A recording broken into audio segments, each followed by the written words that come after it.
Bismillahirrahmanirrahim. Assalamualaikum warahmatullahi wabarakatuh. Alhamdulillahi rabbil alamin. Wassalatu wassalamu ala asrafil anbiya'i wal mursalin wa ala alihi wa ashabihi ajma'in. Faqad qala Allah ta'ala fi kitabihil karim. Bismillahirrahmanirrahim. Idza zulzilatil ardu zilzalaha wa akhrajatil ardu asqalaha wa qala al insanu ma laha. Wa qala nabiyyuna sallallahu alaihi wasallam, wailun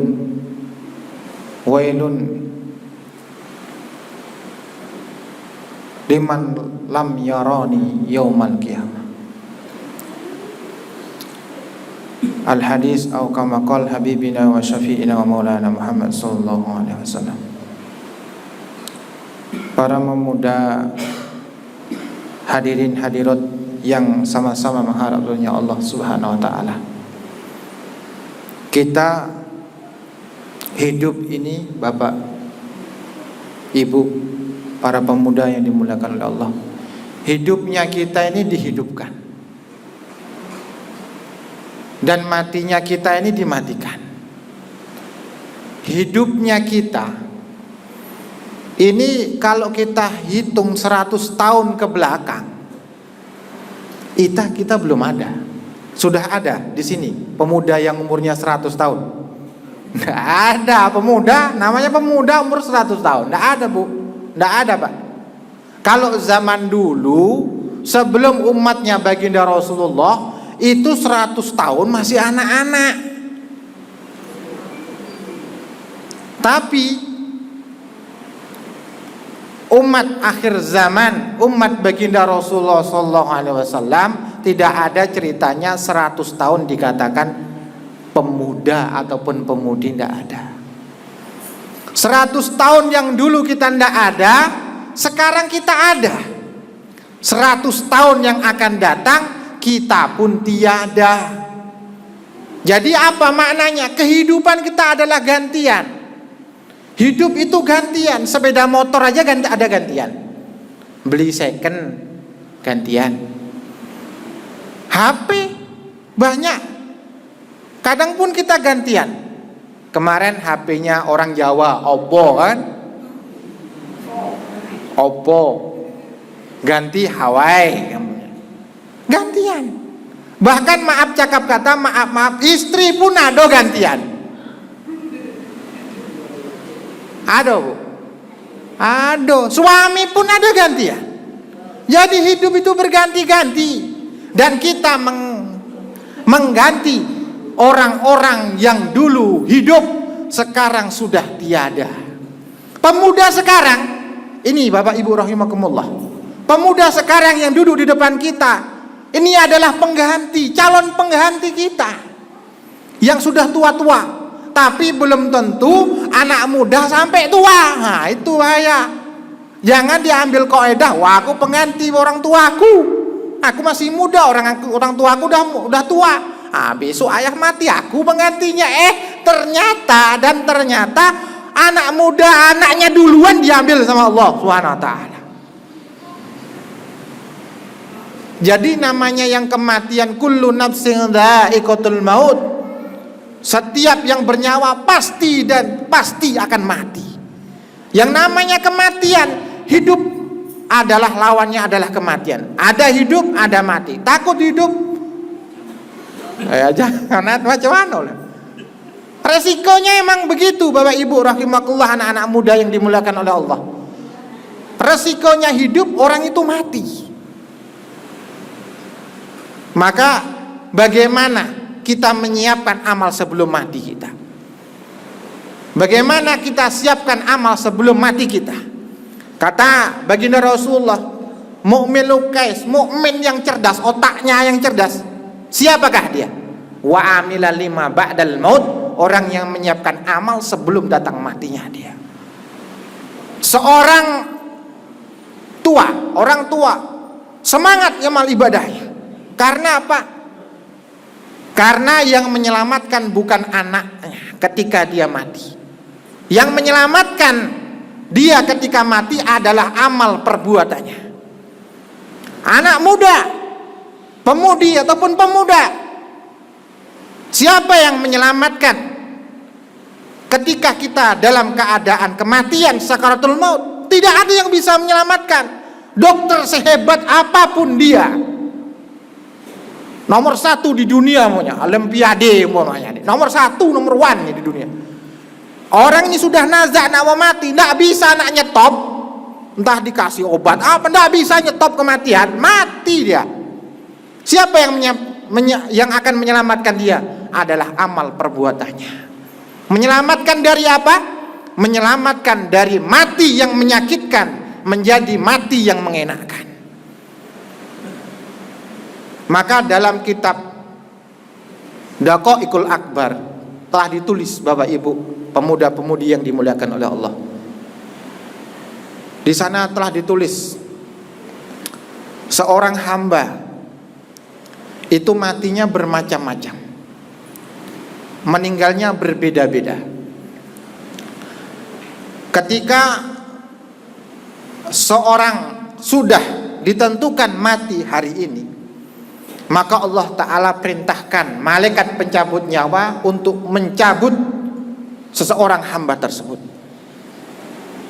Tidak mau tahu malaikat, entah dia baru entah duduk di kursi kantornya, entah dia duduk nongkrong sama teman-temannya, entah duduk dia sama teman-teman ojek online-nya,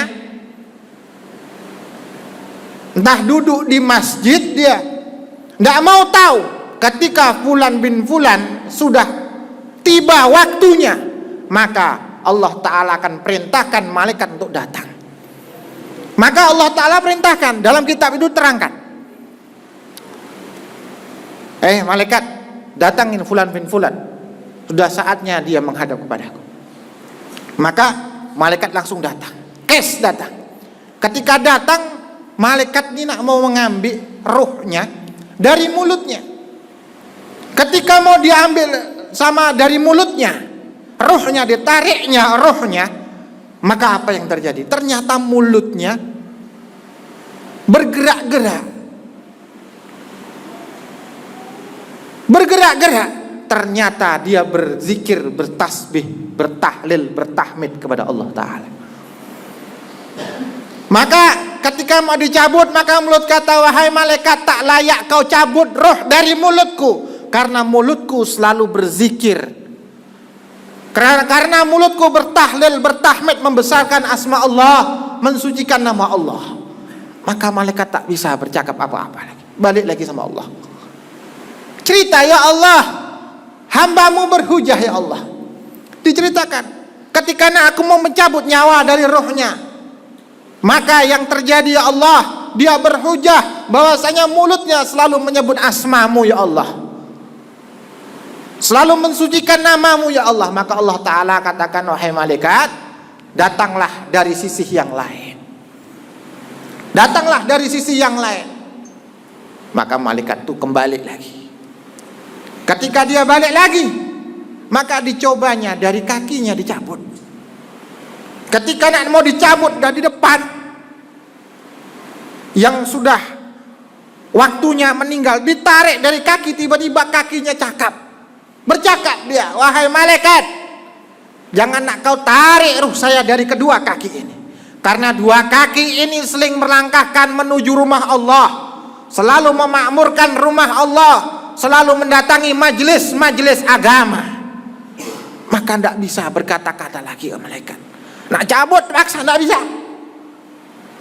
Maka balik lagi, ya Allah, macam mana ini ya Allah, tak bisa pula dicabut dari kaki, nak berhujah ya Allah, berdalih ya Allah. Diceritakan sama malaikat, Allah Ta'ala katakan, wahai malaikatku, datang balik kau ke sana, dari arah lain kau ambil ruh hambaku. Maka datang balik lagi. Ketika datang balik lagi, malaikat memilih dari telinganya.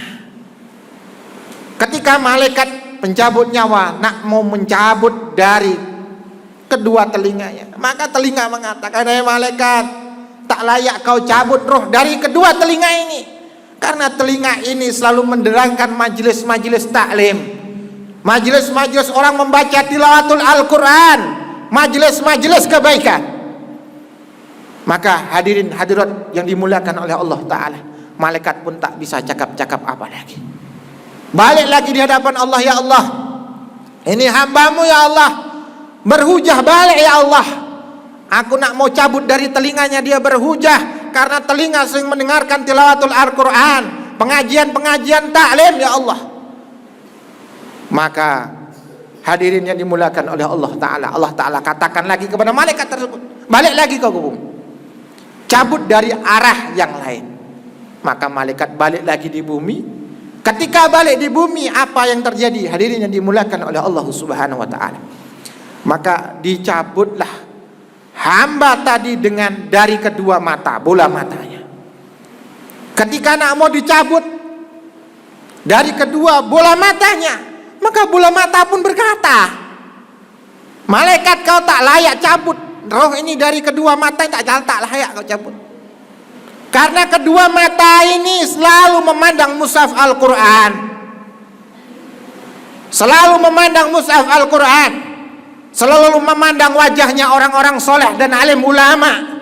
Kau tak layak cabut kedua mata ini." Maka malaikat pun balik lagi, hadirin yang dimuliakan oleh Allah Ta'ala, balik lagi di hadapan Allah, "Ya Allah, tak bisa juga ya Allah, berhujah lagi hambamu ya Allah. Hambamu tersebut berhujah, kedua matanya selalu membaca mushaf Al-Quran, memandang wajah alim ulama, memandang orang-orang soleh ya Allah." Maka Allah Ta'ala katakan, "Uktub ismi fil yadik." Tulis asmaku, namaku di tanganmu. Kamu balik ke sana, kamu tunjukkan telapak tanganmu yang ditulis dengan asmaku, dengan namaku. Maka apa yang terjadi Bapak Ibu hadirin yang dimuliakan oleh Allah Ta'ala? Ditulisnya nama di telapaknya malaikat, langsung dikasihkan hamba itu, langsung nempel. Ketika dia dikasih di depannya, seketika itu pula ruhnya langsung keluar dari jasadnya. Subhanallah, wala haula wala quwata illa billah. Ini hikmahnya apa dari kisah ini? Hikmahnya Bapak Ibu yang dimuliakan oleh Allah Ta'ala, mayat ini tidak merasakan sakit. Kenapa? Menyiapkan lisannya untuk menghadap Allah. Lisannya selalu berzikir. Ketika dia duduk di kantor, ketika dia seorang itu duduk di kantor, mulutnya ketika sambil menulis pekerjaan dia berhenti dari menulisnya sekejap, dia ucapkan subhanallah, walhamdulillah, wala ilaha illallah, wallahu akbar. Apalagi ketika dia berhenti lelah sejenak, dia rohat istirahat di musola ataupun di masjid, duduk sebentar, dia ucapkan subhanallah, walhamdulillah, wala ilaha illallah, wallahu akbar. Yang namanya ibadah tidak harus di masjid, yang nama zikir tidak harus di masjid. Maka kita pahami sekarang ini Bapak Ibu yang hadirin yang dimuliakan Allah Ta'ala, zikir hanya di masjid, di rumah, salah. Zikir di mana-mana bisa, di kantor bisa, di tempat pekerjaan, di kebun bisa, kita ojek online bisa. Amalan yang mudah tapi berat di timbangannya Allah Subhanahu wa Ta'ala. Inilah, sibukkan lidah kita, sibukkan lisan kita berzikir kepada Allah Ta'ala. Yang kedua, apa Bapak Ibu rahimakumullah? Tangan kita gunakan untuk menolong saudara kita. Ketika saudara kita membutuhkan bantuan, kita tolong. Gak punya uang umpamanya untuk menolong dia, tenaga kita gunakan. Tenaga kita tidak bisa pula untuk menolong saudara kita. Lisan kita didengarkan orang, maka kita cakap dengan lisan kita, tolonglah bapak itu yang baru kesusahan. Ketika kita punya uang, alhamdulillah bisa menolong orang. Nggak bisa dengan uang, dengan tenaga. Nggak bisa pula dengan tenaga, tapi ucapan kita didengarkan orang, kita ajak, kita rangkul orang untuk menolong seorang hamba yang membutuhkan pertolongan Allah Ta'ala. Kemudian hadirin yang dimulakan oleh Allah, kaki kita, ini kaki ini penting sekali kaki. Kita mungkin sudah pernah tahu ada orang cacat, ada orang sumbar cacat dia, maaf cakap kata, masya Allah, kakinya dua nih Bapak Ibu hadirin yang dimulakan oleh Allah. Aduh, cuma kecil dia, kecil, kakinya kecil, dua-duanya. Bisa dia masuk ke rumahnya Allah 5 waktu tidak pernah ketinggalan. Pernah dulu menjadi adik kelas kami di Yayasan Darul Mukhlasin di Jawa Tengah, Kerincing, Secang, Magelang. Beliau tidak punya kaki, cuma cacat. 5 waktu nggak pernah tertinggal untuk sholat berjamaah di masjid. Beliau dari mulai belajar di pesantren kelas 1 sampai selesai bisa. Apalagi kita yang punya kaki, yang sehat. Yang namanya sehat, Bapak Ibu yang dimuliakan oleh Allah, itu terasa ketika nikmat kaki itu dicabut sama Allah. Contohnya yang kecil saja, terkena pecahan kaca, sakit kaki kita, baru terasa. Nikmatnya sehat itu baru terasa. Oh, sehat tuh enak nih ya ternyata ya. Jadi sekarang ini yang kita bisa duduk melangkahkan kaki sini tidak terasa. Padahal nikmat itu luar biasa. Melangkahkan menuju masjid, melangkahkan menuju majelis taklim, majelis tausiah, itulah yang akan menjadi saksi di hadapannya Allah Subhanahu wa taala. Itu yang akan menjadi hujah ketika malaikat nak mendatangin diri kita. Maka kita bersyukur kepada Allah Subhanahu wa taala atas karunia kesempatan yang Allah Ta'ala berikan pada diri kita. Karena tidak setiap orang diberi kesempatan oleh Allah Subhanahu wa taala. Maka kemudian Bapak Ibu yang dimuliakan oleh Allah Ta'ala, hadirin yang dimuliakan oleh Allah Subhanahu wa taala, telinga ini kita gunakan. Apalagi anak muda ini, biasanya hobinya entah apa didengarkan di telinganya sambil goyang-goyang kepalanya. Oh ya asik nyonian, pakai motor santai kan, santai sore-sore apalagi hari Minggu, wah headset kanan kiri dah terpasang, tak apa di setelnya. Tapi fa insyaallah kalau remaja Masjid Siko, fa insyaallah semuanya mendengarkan tilawatul Al-Quran dan selawat kepada Nabi Muhammad SAW. Maka kita gunakan telinga kita untuk perkara yang baik. Umpamanya anak kita di rumah sering mendengarkan sinetron, film-film, maka sekali-kali kita nasihati ibu, bapaknya nasihati. Nah sekali-kali lah dengarkan tausiah, sekali-kali kita ucapkan. Kalau tidak, apa yang terjadi? Yang terjadi besok di hadapannya Allah Ta'ala akan dituntutnya kita. Karena anak itu adalah amanah. Begitu juga sebaliknya, kita anak remaja, kita ternyata diberi hidayah sama Allah. Orang tua kita belum diberi hidayah oleh Allah Ta'ala.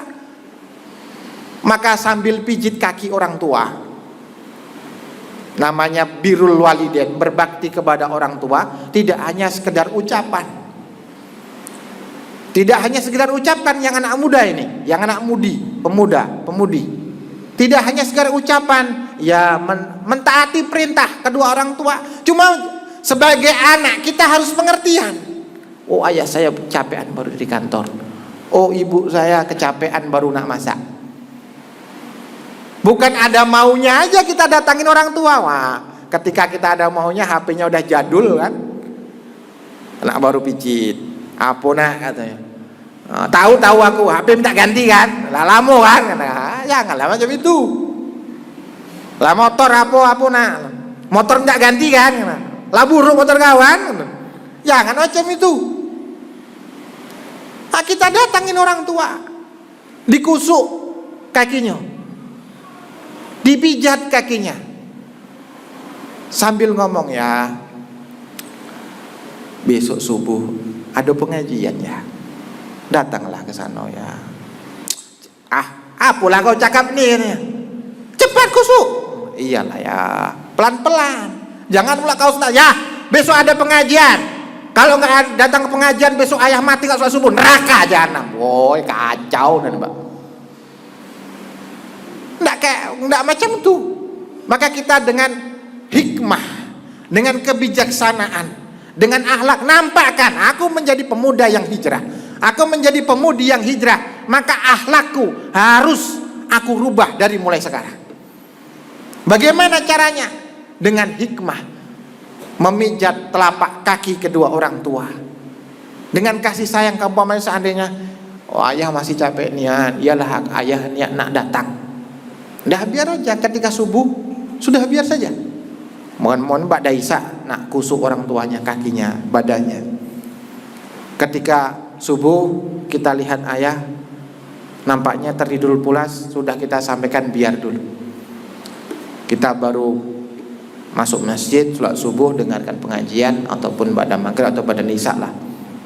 Mamanya dia kecapean, kita pulang dari pengajian baru dibangunkan, ya, sholat dah. Langsung ya bangun. Pengajiannya dia selesai nak, katanya. Sudah ya katanya. Kenapa tidak kau bangunin nak? Kenapa kau bangunin? Aku tidak enak sama ayah. Ayah nampaknya letih nian, ibu nampaknya letih nian nyobok. Makanya ndak aku bangunin. Maka ibu sama ayah, nak besok ndak apa-apa, walaupun ibu letih, ayah letih ndak apa-apa, bangunkanlah nak. Lah lama aku nak 15 tahun ndak pernah dengar pengajian, ndak pernah ayah ini seumur umur datang juga ke masjid. Besok bangunin ya. Baru besok ketika mulai ada pengajian kusuk lagi. Cuma tidak hanya ada pengajian, no pengajian, seandainya tidak ada pengajian kita juga kusuk, mengusuk, memijat kedua orang tua kita. Maka Bapak Ibu hadirin yang dimuliakan oleh Allah Subhanahu wa taala, ini adalah salah satu metode bagaimana menarik kedua orang tua kita menuju majelis yang bermanfaat, menuju majelis ampunan dari Allah Subhanahu wa taala. Kalau seandainya orang tua kita dengan asbab kita datang ke rumahnya Allah Subhanahu wa taala, berwudu dia sempurna di rumahnya, dia tinggalkan rumahnya, langkahan yang pertama membuat hancur seluruh dosa-dosanya. Langkahan yang kedua, Allah taala naikkan derajatnya. Maka bagaimana setiap diri kita melihat diri saya, sejauh mana saya menyampaikan ini agama. Karena menyampaikan agama itu tidak harus jadi Pak Ustadz, tidak harus jadi buya dulu, tidak harus jadi mursyid dulu. Perintah Nabi dalam hadis Bukhari, balighu anni walau ayatan. Balighu ini adalah fi'il amr. Amr itu perintah Bapak Ibu. Ani itu naibu min Rasulillah, menjadi pengganti dari baginda Rasulullah. Walau ayatan, launya adalah lau goyah. Walau ayatan, sampaikan dariku, kata baginda Rasulullah, walaupun satu ayat. Bapak, ibu, para remaja, para pemudi semua tahu hukumnya sholat apa? Wajib, sudah tahu, satu ilmu. Ini wajib kita sampaikan. Kalau kita berangkat, aku sempurna dululah, nah aku baru sampaikan, mana do kita yang sempurna, Bapak Ibu rahimakumullah. Kita aja di sini tidak ada yang sempurna. Ada hidungnya yang mancung ke depan, ada yang mancung ke dalam. Badan kita pun berbeda. Ada yang bengkaknya nyamping, ada yang tinggi, nian, macam-macam. Rambut pun macam-macam. Ada yang ikal, ada yang macam Suberni, ada yang tidak tumbuh-tumbuh. Kapan nak nunggu sempurna kita nih ya? Maka sampaikan, kata baginda Rasulullah, walaupun satu ayat. Yang ibunya mudah sampaikan agama. Mungkin anak pemudanya lah, paling mudah anak muda. Ada teman kan nongkrong, masjid yuk, napu adalah sana pengajian sekali-kali, ayolah, tarik. Kalau anak muda kan dia ngomongnya ceplas-ceplos ya, Pak. Ibarat ndak ada rahang, udah teman sendiri ya. Ndak ada rahang, ayolah masuk masjid. Lah kamu ndak sholat juga 5 waktu kemarin. Sekali-kali lah hijrah, yuk sekali-kali lah sholat 5 waktu itu sekali-sekali. Kita ajak sekali, 2 kali. Akhirnya nanti ketika dia hadir dalam majelis, terperciknya hidayah dalam hatinya, kita yang ngajak maka akan mendapatkan pahala yang sempurna karena ajaan kita tadi melaksanakan ibadah di hadapannya Allah Ta'ala. Yang ibu-ibu muda, yang ibu-ibu datang biasanya ke masjid 5 waktu, maka ada ibu tetangga sebelah jarangnya ke masjid. Bu, masjid yuk bu. Sok soleh kalau bu, Allah tuanya kan, datangnya sana sendirian kan. Ibu kanlah tua, wajar lah ke masjid. Ibu jangan marah. Langsung ibunya, kau, iya memang aku udah tua nak aku ke masjid, tapi nggak perlu tua tuh mati duluan, muda juga mati duluan. Tambah jauhnya bu dia bu, tambah jauh nanti. Tadi kita senyum iyalah aku duluan ya, yo. Besok lagi datang ke rumahnya, ternyata baru nongkrong sambil main HP video game. Mantap mainnya. Ayolah bu ke masjid katanya. Masjid lah sana. Pergi duluan sana. Nah, besok yang ketiga kalinya begitu pula. Ayo ke masjid, mari bu, masih ke masjid katanya. Ibu Fatimah ngajak ibu Aisyah ini. Ayo bu ke masjid bu katanya. Enggak lah. Besok baik aku ke masjid. Nah, lah ada sinyal. Lah kata besok baik ke masjid. Ternyata bapaknya dengar di belakang. Ibu masuk ketika malam hari dah selesai sholat isya, masuk di rumah. Ya, bu, tadi aku nak dengar ibu-ibu nak ngajak ibu ke masjid katanya. Yo napa? Memang yo katanya. Lah lamunya bu, ibu ndak ke masjid. Masa bapak baik yang ke masjid? Ke masjid lah bu. Itu nih ulah punya anak 5, 1 kuliah, 1 SMA. Yang digonya masih kecil. Jadilah contoh sama anak-anaknya, anak ke masjid. Dipikir-pikir sama ibunya. Oh, iyalah. Kalau jamaah paling sedikit kapan ya kan? Jamaah paling sedikit itu subuh bu. Aku lah lama ndak ke masjid memang. Setahun cuma 2 kali saja ya aku nih. Jujur sama ayah aku nih. Ayah nak tahunya sifat aku nih. Cuma Idul Fitri sama Idul Adha, aku nak malu nanti, nak cemooh sama tetangga-tangga gitu nih. Aku nak mulailah pada subuh besok nih. Maka ibu yang sering ngajak tadi ngomong, yuk bu, hari seterusnya, ayo bu ke masjid bu. Dipanggil, sini dulu bu, sini bu. Jangan badai ngajak aku, malu aku sama orang. Tahu sendirilah ibu, aku nak biasa mentak-mentak. Aku ndak hobi pakai jilbab pun aku ndak hobi. Tahulah ibu, cuma jangan ngajak aku isya lah. Banyak orang nak lihat nongkrong-nongkrong tuh. Subuh aja ya kan. Subuh aja ya. Oh iyalah kan. Subuh nanti jangan lupa nak ketok rumahku. Aku tunggu. Akhirnya Bapak Ibu rahimakumullah, ibu tuh subuh diketok tuk tuk tuk tuk. Assalamualaikum. Waalaikumsalam. Lah siap bu, siap lah aku tunggu dari tadi. Akhirnya masya Allah mendapatkan hidayah dari Allah Subhanahu wa ta'ala. Begitu juga anak pemudinya, anak perempuan ceweknya yang sudah hijrah, percikan hijrahnya, percikan nur hidayahnya, jadikan asbab kita nih, asbab orang itu mendapatkan hidayah. Teman-teman kita ajak, daripada kau nongkrong di sana, ayolah kita ngajak pengajian. Mungkin dia pertamanya macam batu, kemudian hadirin yang dimuliakan Allah Ta'ala, kalau kita istiqomah, batu yang keras bisa cekung karena tetesan air tetes. Ada satu ulama, Bapak Ibu rahimakumullah, ulama yang sudah putus asa, dia tidak masuk belajar dan tidak masuk dalam pikiran.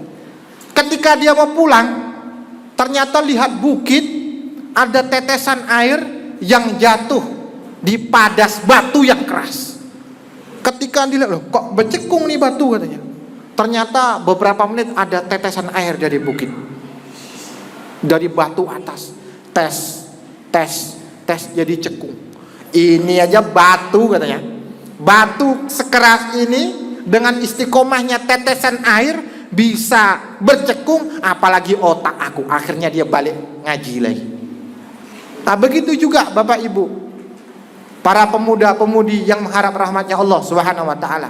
Kalau kita ajak orang dengan kasih sayang, dengan kelembutan, dengan kebaikan, maka dia ketika berbaring akan berpikir, oh dia teman aku mengajak kebaikan, oh saudara aku, tetangga aku mengajak kebaikan, kenapa aku selama ini enggak mau berangkat. Maka ada orang Bapak Ibu yang dimulakan Allah Ta'ala, ini kisah nyata. Ada orang pengamen, ketika dia ngamen, maka satu orang itu pakai motor, dia ngomongkan, jangan ngamen aja, siapkan bekal untuk mati katanya. Datanglah ke Masjid Ar-Rahman, itu aja. Maka tiba-tiba malam hari itu dia mikir, tidak bisa tidur,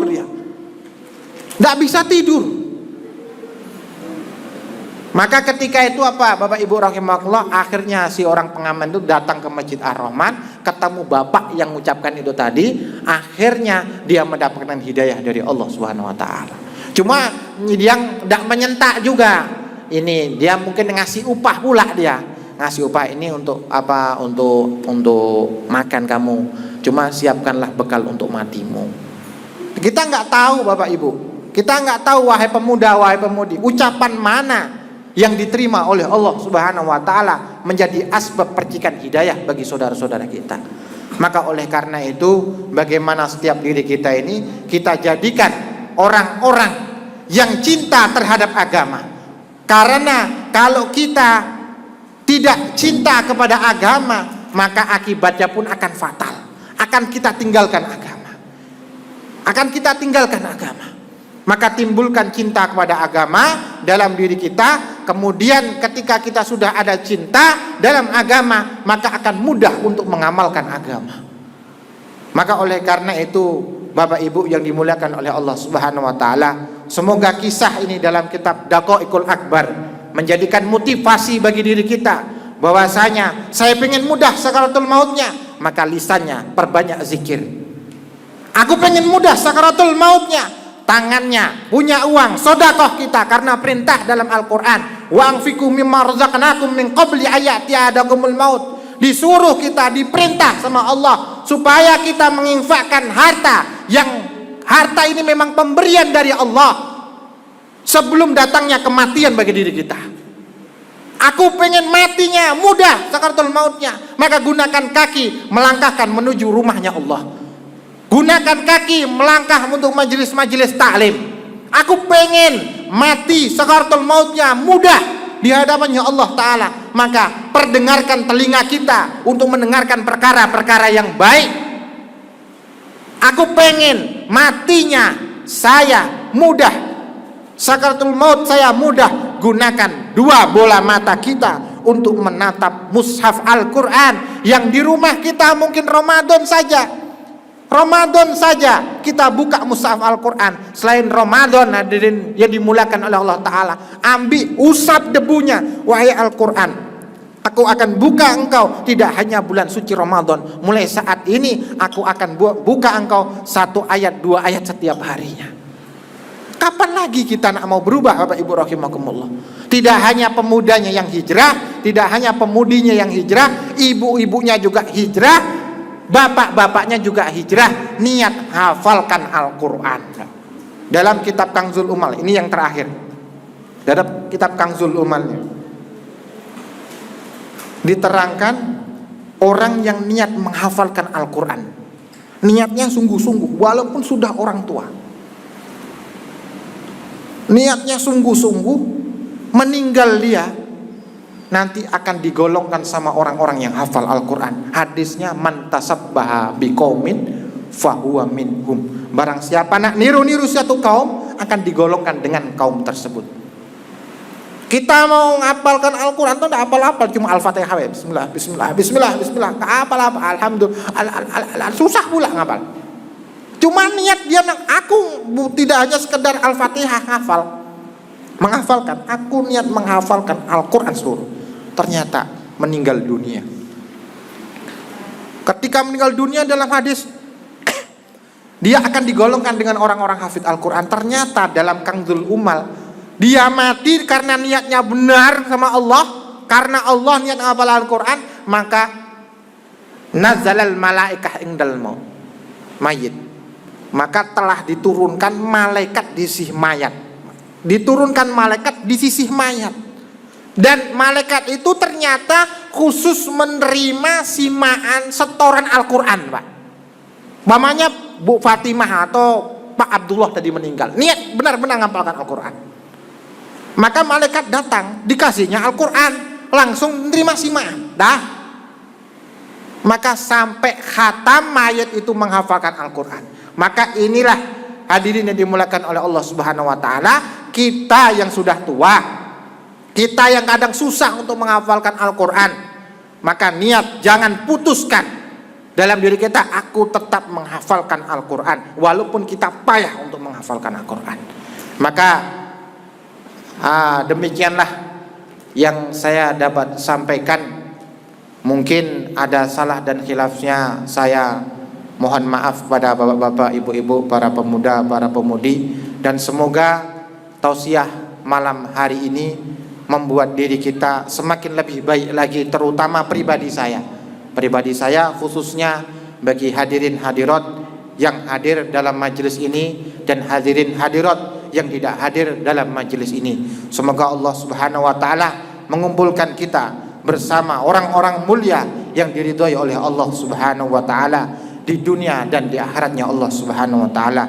Marilah kita sama-sama kita tutup dengan majelis kita dengan doa kifaratul majelis. Subhanallah wa bihamdi, subhanallah wa bihamdika, asyhadu alla ilaha anta, astaghfiruka wa atubu ilaik. Assalamualaikum warahmatullahi wabarakatuh.